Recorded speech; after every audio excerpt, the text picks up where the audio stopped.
Hello and welcome to another edition of Active Living.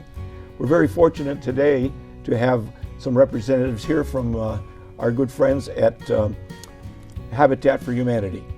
And I'd like to introduce Tim Ruggles, who is the CEO and Executive Director here in the Oakland County area, Mike Evola, who is from Christ the Redeemer Parish, who is a volunteer at Habitat for Humanity, and Kim Howard, who is the Manager of Partnerships. And welcome to our program. Thanks for having us. Thank you. It's good to be here. We'd like to start talking a little bit about Habitat for Humanity. And Tim, I'm going to ask you to tell us a little bit about Habitat. Tell us why it's important and what you people are doing to help humanity. Sure. Well, you know, Habitat for Humanity seeks to put God's love into action by bringing people together to build homes, communities, and hope. And we do that by joining together members of the community through volunteer activities. And what we do is we focus on housing. Mm-hmm. And housing is really a tool to empower families in the low to mid-income brackets who otherwise would not have an opportunity to ever attain home ownership like you and I are able to do. So by bringing together many people in the community, we actually are able to lift up a family by empowering them into a better housing situation than what they currently have. Okay, that sounds great. Now, is this a national effort, or is it actually an international kind of effort? Well, Habitat for Humanity of Oakland County is an affiliate of Habitat International, which is an international organization. We function in many, many different countries around the globe. Habitat International has built over 200,000, or has helped over 200,000 families through housing, and that number is increasing exponentially pretty much every day because there's so much activity around the globe. Here in Oakland County, we're in our 20th year of working through the Habitat program. Mm-hmm. And we have served over 200 families through housing products, and then we've served directly through a tithe program. We've served over 300 families in other countries because every house that we build here, every family that we serve, we also serve another family overseas. Oh, is that right? Yes. I was not aware of that. That's fantastic. Yeah, so we say the Habitat affiliates have a hyper-local focus with a global view of this need for adequate housing. Right. Can you tell us a little bit about how this works now? We know we've got a whole bunch of volunteers that help, and I happened to help a few years ago down in Pontiac when you were building some homes down there. But I know the church is involved, Mike. Can you tell us a little bit about how Christ the Redeemer Church here in Lake Orion is involved with this program and what your role is? Well, Christ the Redeemer started off with Habitat for Humanity over 10 years ago. Right. And in fact, when we wanted to build a new church, the pastor, Father Joe, said that first we would build a house for other people, and that would lead to us building a church for ourselves. So we wanted to do for others first before we did for ourselves.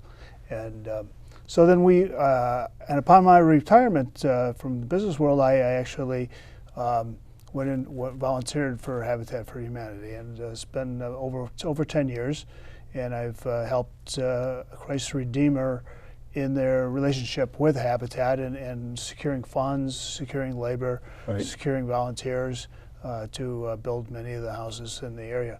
And in fact, in Lake Orion, Habitat is very well has already rehabbed 2 houses already in Lake Orion, and it's I actually very nicely see many of those owners of these houses over the years, and I see many of the rewards that they've gotten. So you build a really nice house, a smaller home for a family typically, at least the ones that I've seen. Mm-hmm. They're a quality built home. And can you tell me a little bit about how the homeowner fits into this picture? Because as I understand it, they do buy the home. Is that correct? That's correct. And can you tell us a little bit about that financial thing, how that works with a homeowner, and whether or not they help to build a house and all of that? Kim, you want to talk about that? Sure. The homeowners actually go through an application process. Okay. So we are looking at credit history, we are looking at income, because they are in fact purchasing that home. We have to make sure Okay. they can afford that home. Okay.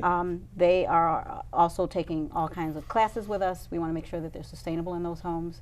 So there's financial management classes, there are home insurance classes, landscaping classes, home maintenance classes. They have to save for a down payment, a very low down payment of $2,000, and they have to have a willingness to partner, which means that they are giving us, donating their time, 300 sweat equity hours, to either work on their own home, somebody else's home, in our office, in our restore. It's a process, and it usually takes quite a while, anywhere from, I'd say, 9 months to a year. Wow. For the total process to begin, from the application to the building of the home to their closing. And do you have a lot of people that are looking to have one of these homes?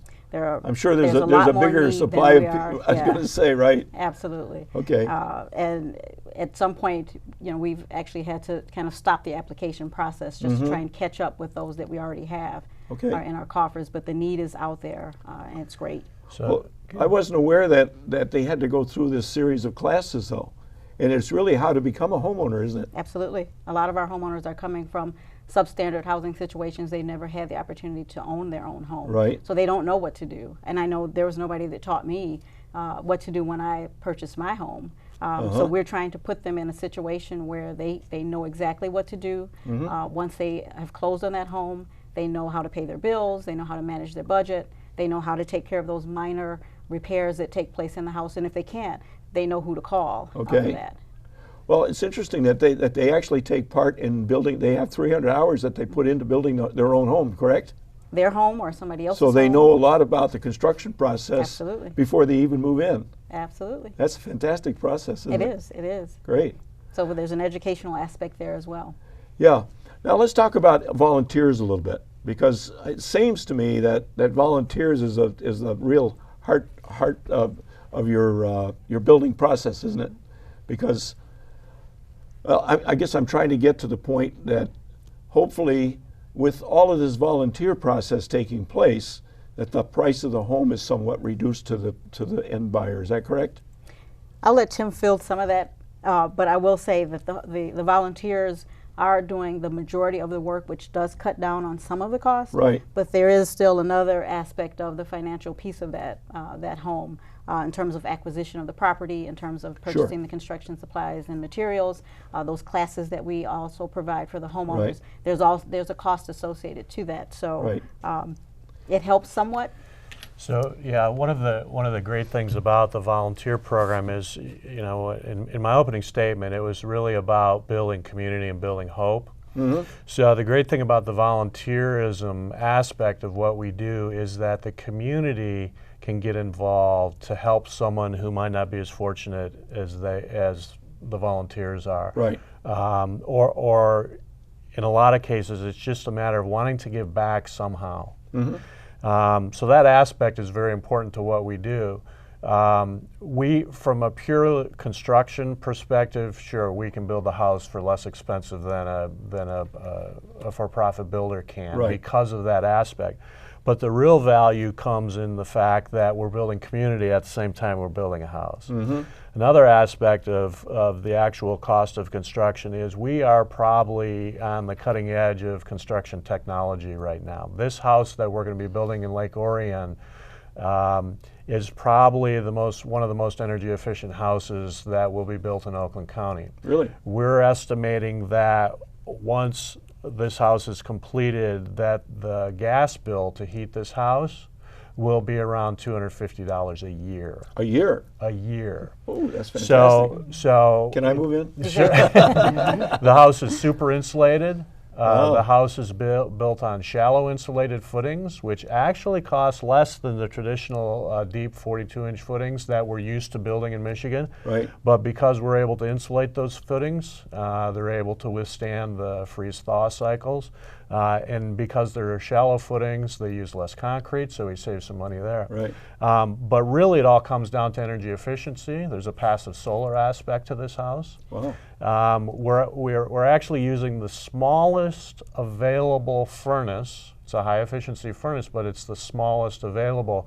And we could actually go to less BTUs in the furnace, but they don't make one small enough. Is that right? So the house is so efficient and so tight that we actually have to put an air exchanger in, typical or similar to commercial spaces. Right. Because the house is so tight, to keep it healthy, we have to bring in outside air into Right, the house. right. So a lot of very unique aspects to what we're doing.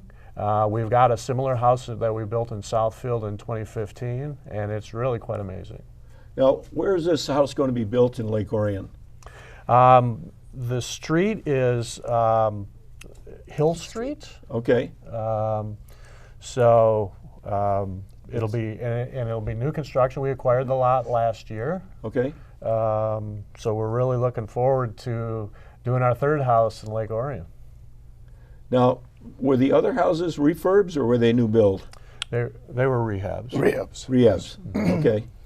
And Mike, those rehabs were they were actually purchased by Habitat and then refurbed for a new Correct. family moving in, correct? Right, yes. Yeah, there was still many hours put into these houses because they were all really newly aluminum sided and air conditioned, more insulation put in and drywall work, and they were all very, very, very well done.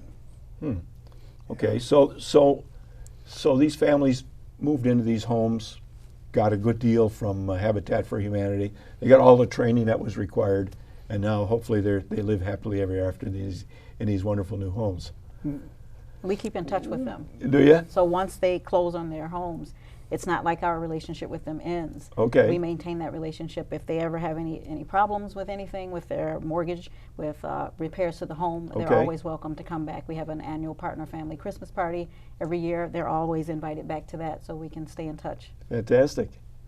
Well, we're going to take a little break right here. We'll be back in about 2 or 3 minutes, and we're going to talk a little bit more about this wonderful home that you're building, where it's located, and a little bit more about how you can volunteer to become part of this program.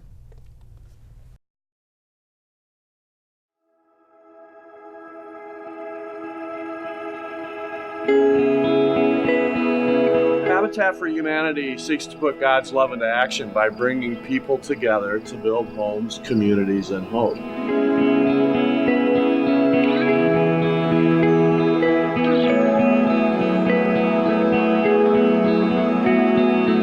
We rehab houses. This home is going to be renovated so that it's like new. We will increase the energy efficiency of this home significantly. We've got some of the most advanced construction technology that's being built in the state of Michigan. There's going to be a lot of takeaways today. Sweat. You will take away a lot of dirt. You're going to get dirty today. Embrace the dirt because that's what it's all about. It's something that hopefully will touch the heart.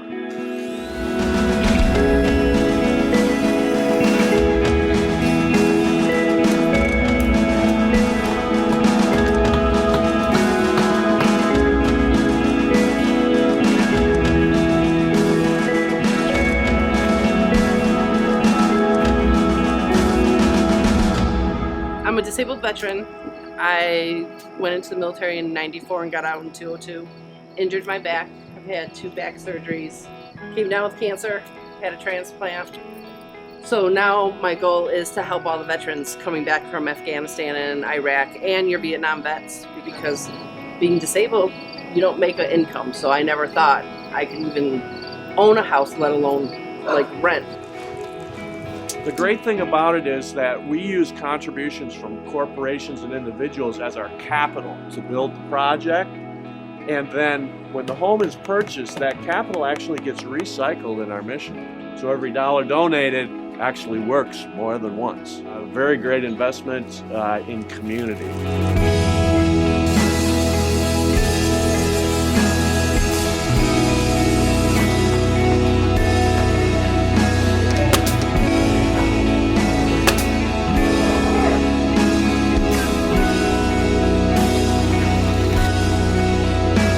Today, Borg Warner, thank you so much for partnering with Habitat for Humanity of Oakland County. Borg Warner is an awesome organization for taking part in this and building community here in Oakland County. So we are very grateful.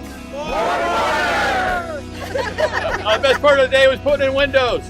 Yeah. Best part of the day was our new friends that we met from Habitat. And our new homeowner. That's right. Yeah. All the friends I met and how they helped me better the house. Oh, I can't read.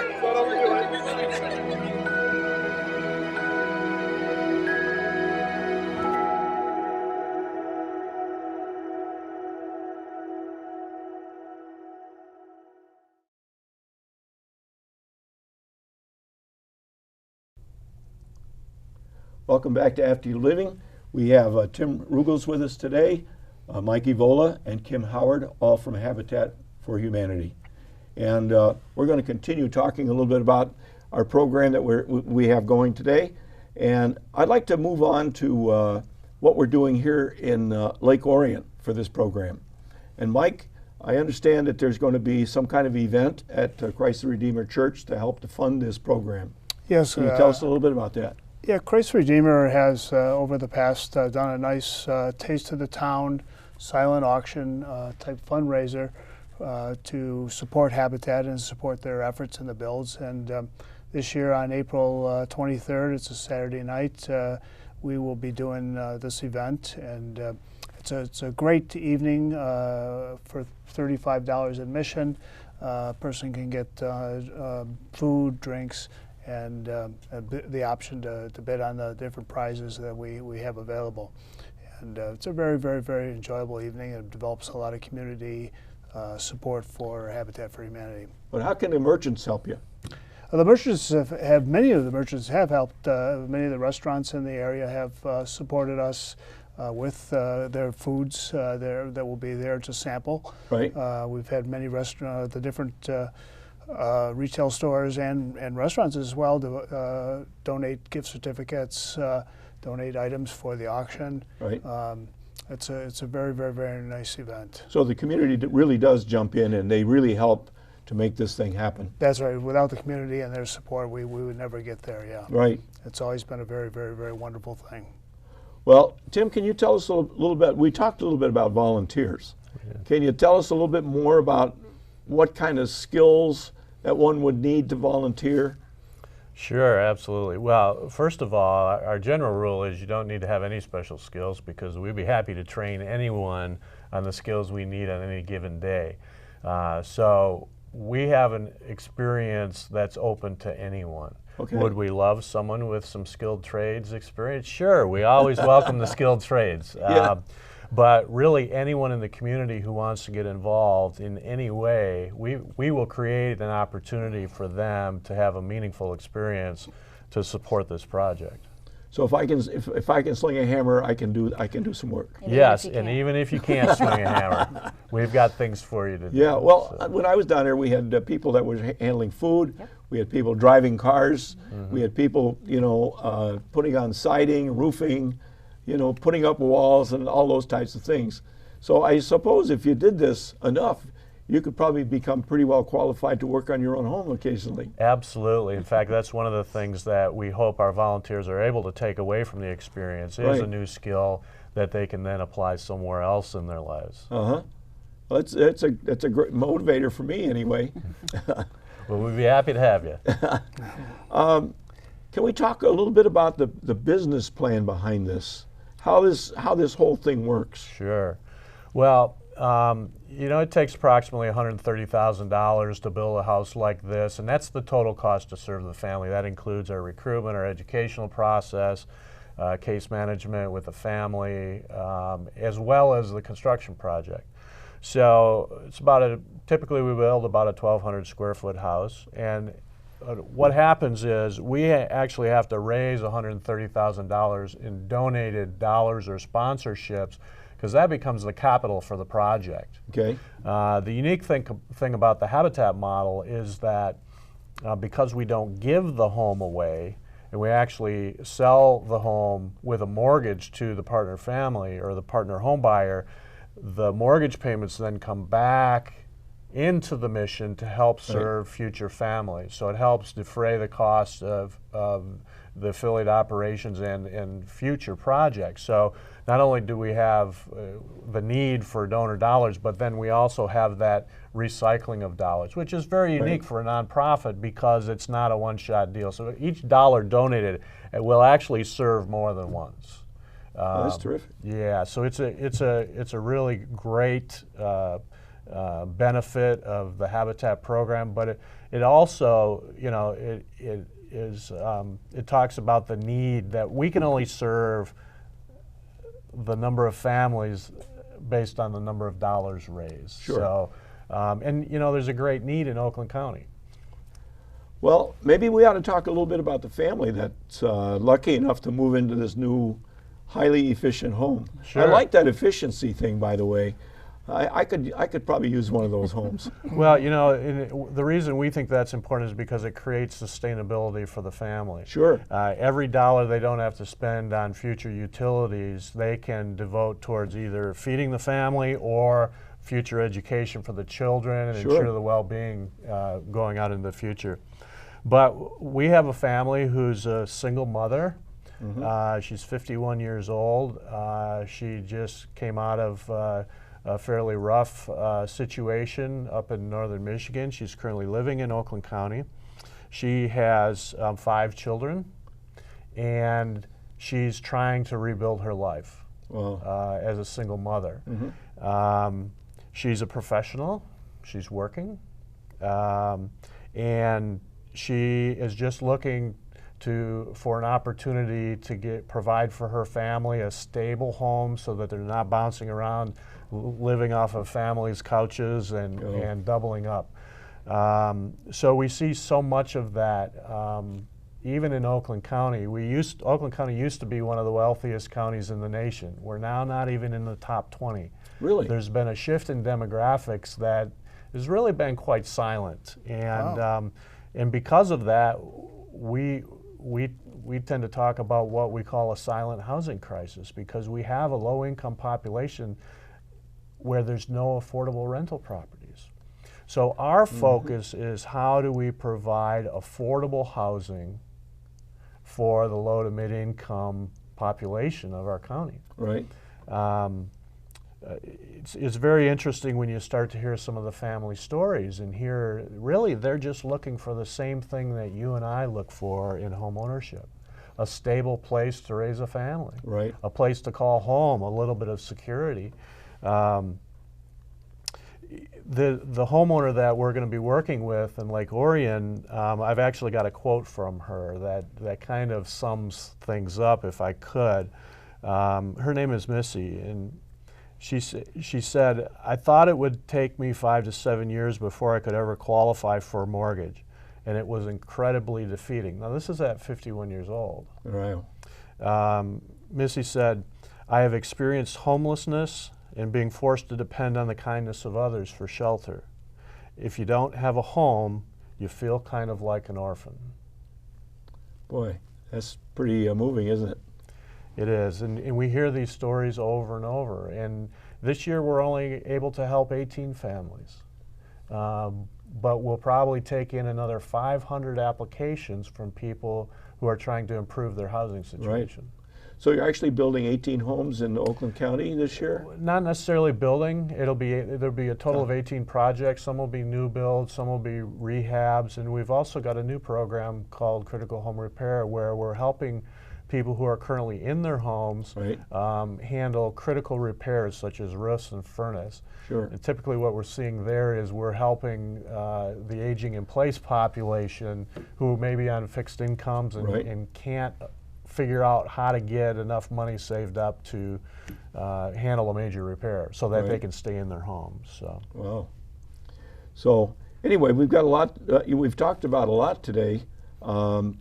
Is there any other areas that we ought to touch upon before we close up the program? I mean, we've got a great program, it looks to me like, but I'm really kind of intrigued about this home that we're talking about here and the high efficiency of this home.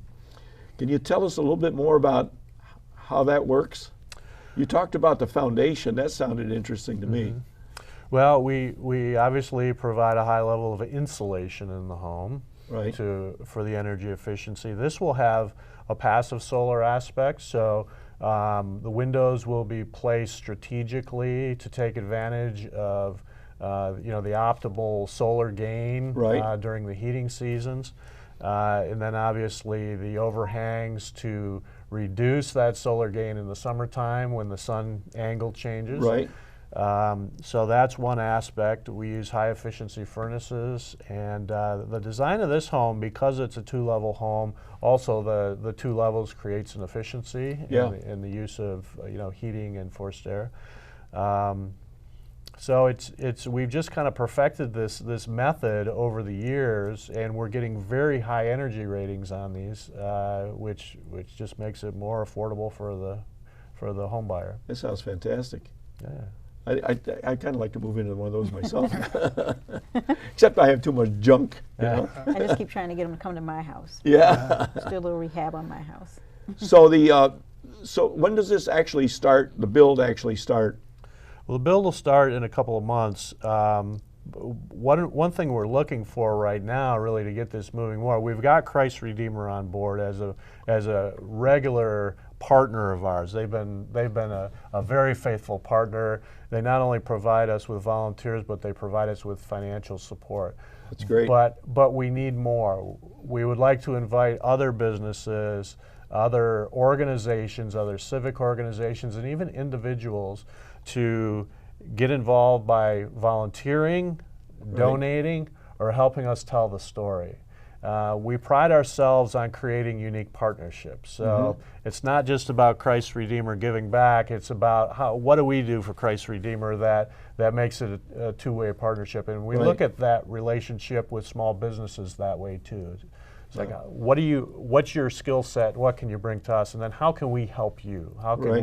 How can we really make it a give-take situation so that everyone who's involved is lifted up? That's terrific. So, now, Kim, you're responsible for partnerships, correct? Now, how do you actually go out and go after these partners? A lot of it is chamber involvement. Okay. So we joined a lot of different chambers across the county, and we participate in those different activities and events. So we get to meet a lot of the corporate partners that way. And then we have these awesome partners like Mike here at Christ Redeemer, who is helping. He's actually scheduling some appointments himself that I'll join him on with the people that he knows in the community. So it's kind of word of mouth. It's a little bit of networking, just getting ourselves out there in front of people. This is very helpful that you're allowing us to do this. This will help. We hope to, we'll certainly make the video available for you to use anywhere you want. But we'll also put it on YouTube so that it'll be available for everybody to use. But to wrap up, can you tell us how, as a potential volunteer, I would go about volunteering? Absolutely. So the easiest way to get involved is to go out to our website. Right. That's habitatoakland.org. And there's a volunteer tab there. And when the calendar is published, it'll be right there on the website, and people can actually go in and sign up. Or they can call Kim or myself at the Habitat offices, and we'd be happy to talk to them about ways that they can get involved with the project. Okay. That sounds great. Well, we're about to the end of the program. We're going to wrap it up. So we certainly would like to thank Tim and Mike Evola and Kim Howard for joining us today. It's been a very interesting and revealing interview, and we'll certainly publicize it and make it available to everyone to take a look and hopefully volunteer. So thank you very much for your time. Thanks, Thank George. you. Thanks, Appreciate George. it. Yep.